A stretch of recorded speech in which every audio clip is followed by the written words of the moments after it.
The headline was that there was going to be an independent investigation into, as he put it, all that has taken place during the protests.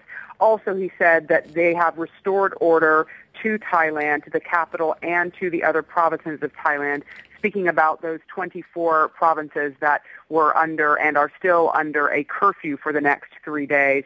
He says we have moved swiftly and will move swiftly to restore normality to Bangkok, but they believe that they have everything under the control at this point, Zane. Can you describe what it's like today in the city?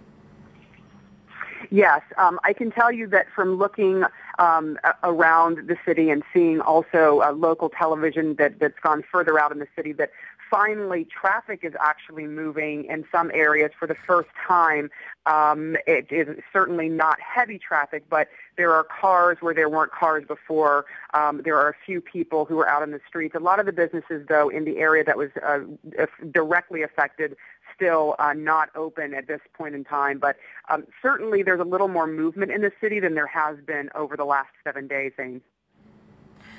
Sarah, this may have ended the saga and the confrontation between government and anti-government protesters when the military went in, but it doesn't end the deep-seated problems and divisions in the country, right? I think that's a really good way to put it. And the Prime Minister Abiy said, actually talked a little bit about that, or at least made a comment saying that our recovery is going to be a huge challenge. We have a huge challenge ahead of us, particularly the heavy division in our society.